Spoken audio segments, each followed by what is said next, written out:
Good day, everyone.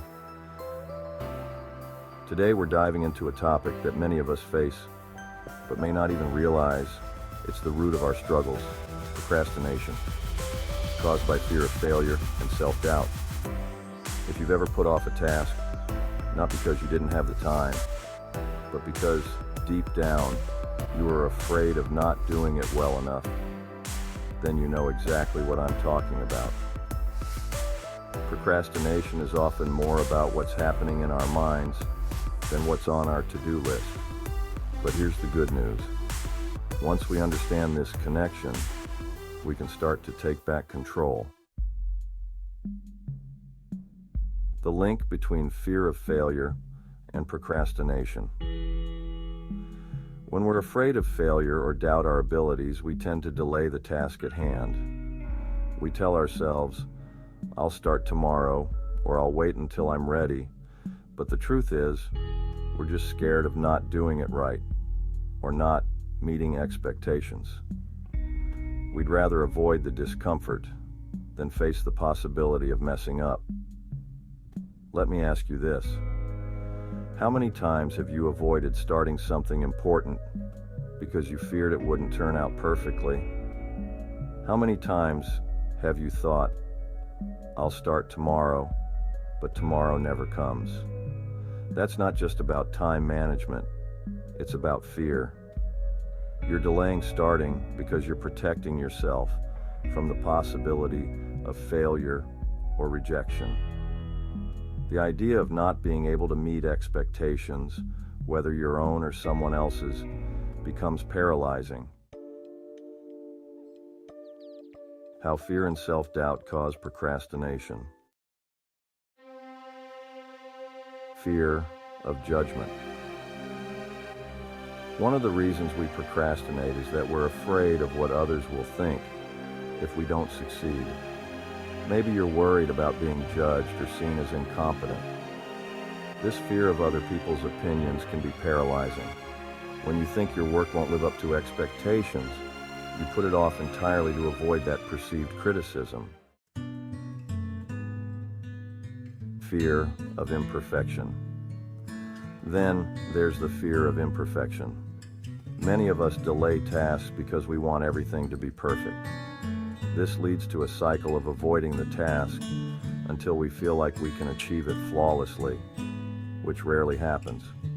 You might be waiting for the perfect conditions or the right moment, but in doing so, you never take the first step.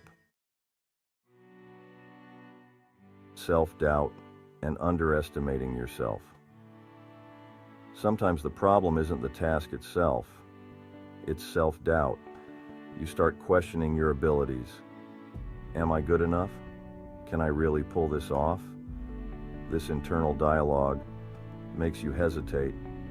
You might convince yourself that you'll fail before you even begin, and so you delay the task to avoid facing that possible failure.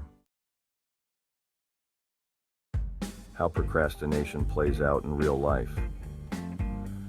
Imagine this scenario. You've been meaning to work on an important project. Maybe it's a report for work, a personal creative project, or even just organizing your home. You know it's important, but instead of diving in, you start doing less urgent tasks. You reorganize your desk, scroll through social media, or suddenly decide that cleaning the kitchen is more pressing. Why does this happen? The task you're avoiding feels high stakes, and the possibility of not meeting expectations makes you anxious. Your brain seeks comfort, so you turn to tasks that feel productive but are low risk. This is procrastination at its finest. You're staying busy, but avoiding the most important work. How to overcome fear-induced procrastination.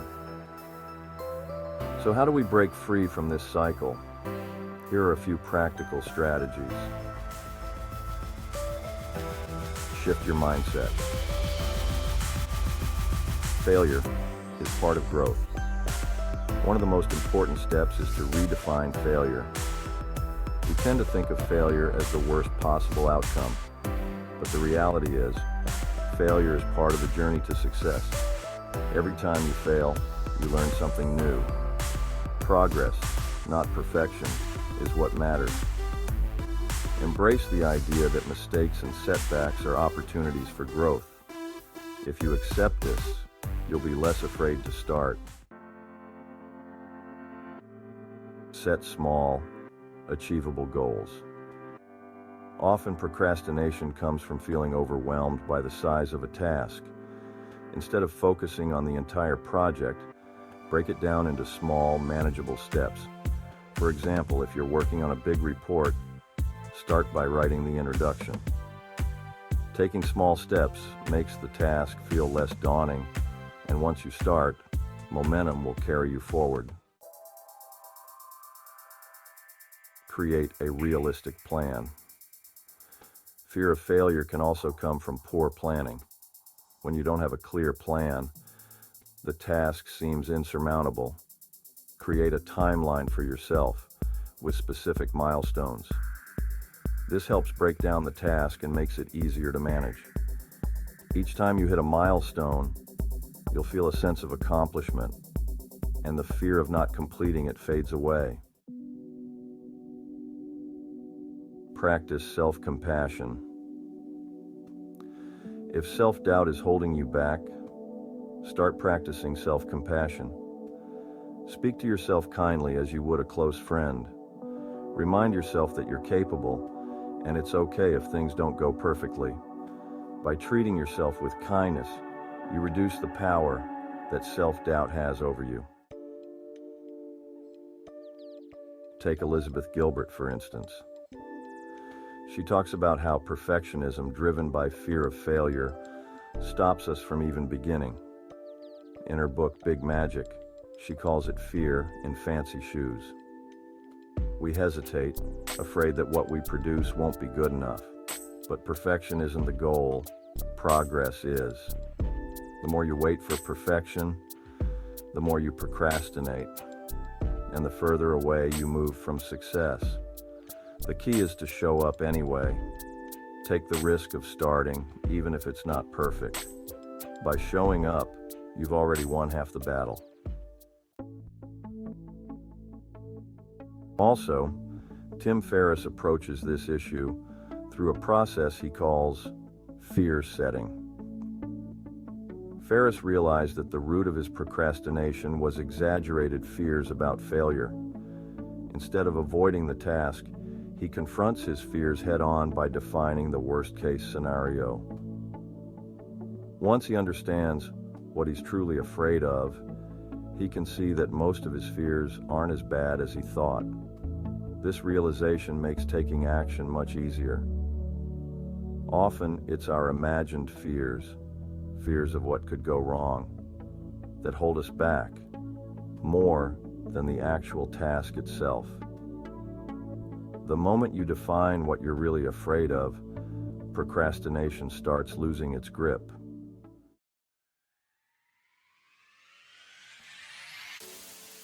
Final words.